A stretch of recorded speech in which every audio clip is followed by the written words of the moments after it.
Hi, just a quick word to say that my books, including my latest for children, are available in-store and online. You can find a full list of my books at tipene.com. If you're enjoying my content, don't forget to like, share and subscribe. Thank you for your support.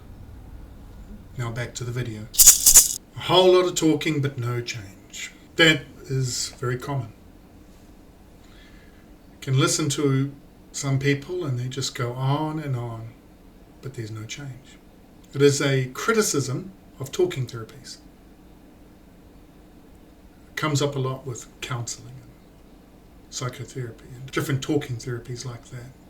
And you'll know it from people in your own life, of course. People turn up, they'll talk about things. Talk about bad things, but nothing ever changes. So if you are talking about challenges and difficulties, and there is no change, then there's no point to talking, is there? We're talking about something, we want movement. See, this was really big for me in all my therapy. Changing my past. Talking about my past was really big. But there had to be change. So it's not all talking. And even the talking, it has to be the right sort of talking, doesn't it? About the past. Talking with the interest of changing things.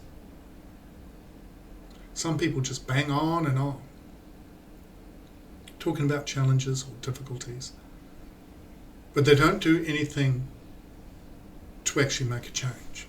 Maybe they're in a position that they're not happy about within their life, at a job they don't like, faced with difficulties in a relationship, having challenges with their children. They can just keep talking, going on and on, but nothing changes. So a talk without change is meaningless. When we're talking about talking therapies, there has to be noticeable change, noticeable difference. If I overreact with my kids, I will always talk to them about it.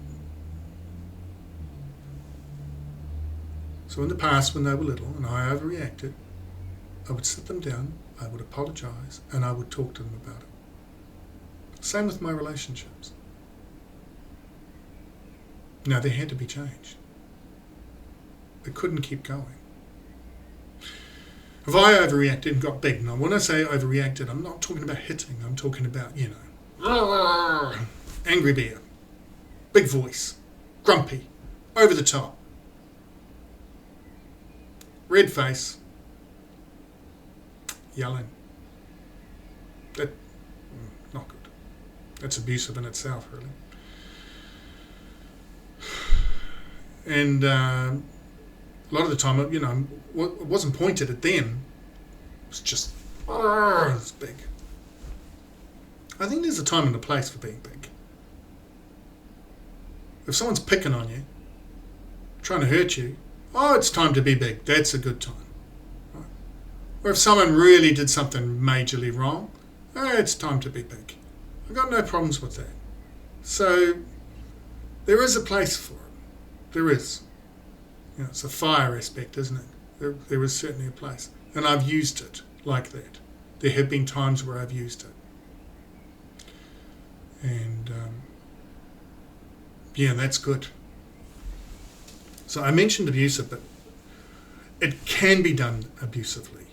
And it can be done in a way that's not abusive. Another good example is a dog. An aggressive dog. Just the other day, I heard a big dog come outside.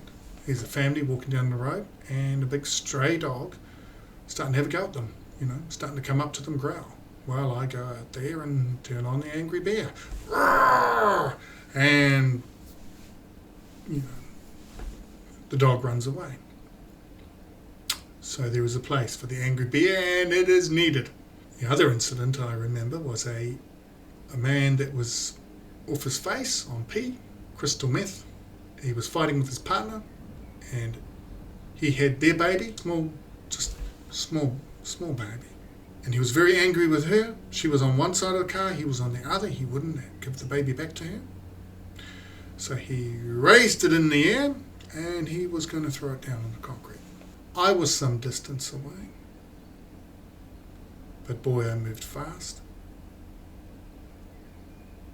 Not to reach them, there was no way I was going to reach them, but my voice would reach them. And it was big.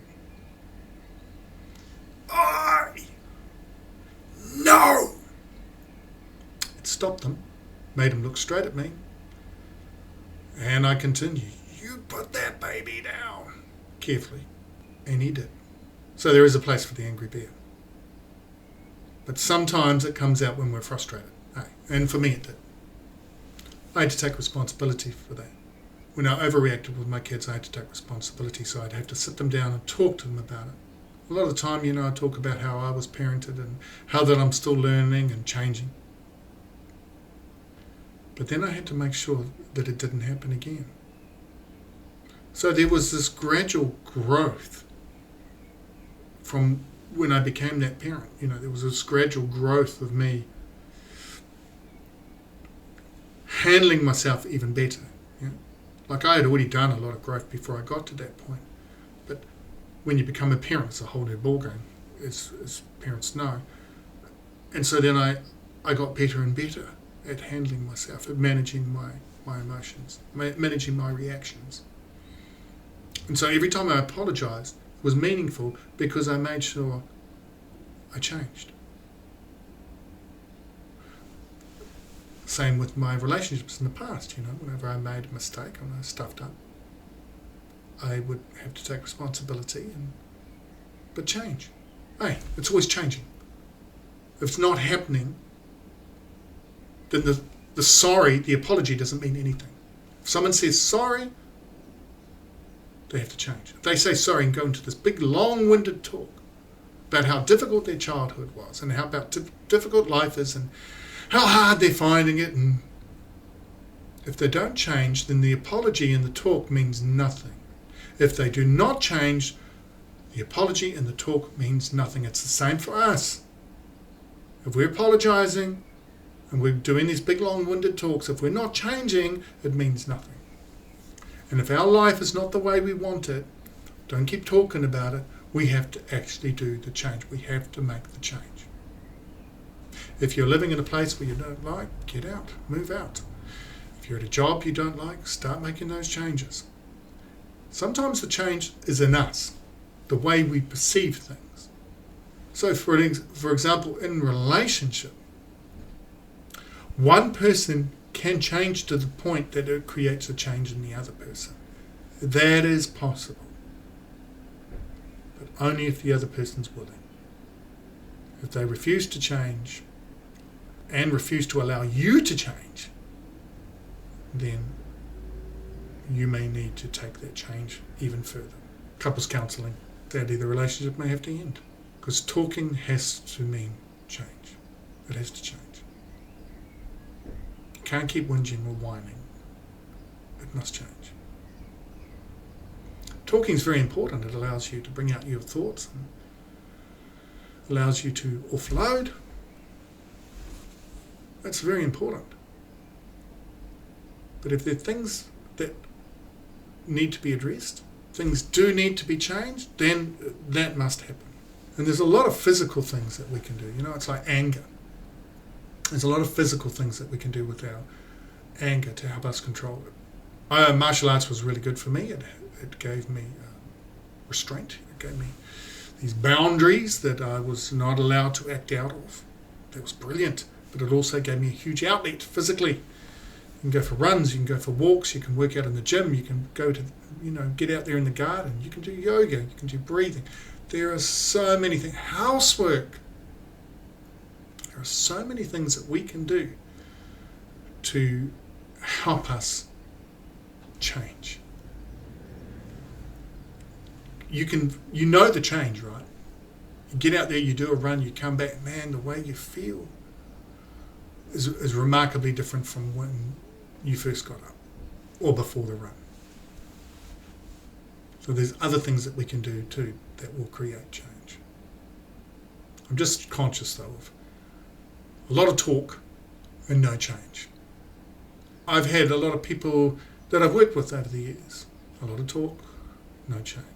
Talk and no change means nothing. If you're enjoying my content, please like, share and subscribe. I hope you're having a great day. Talk soon.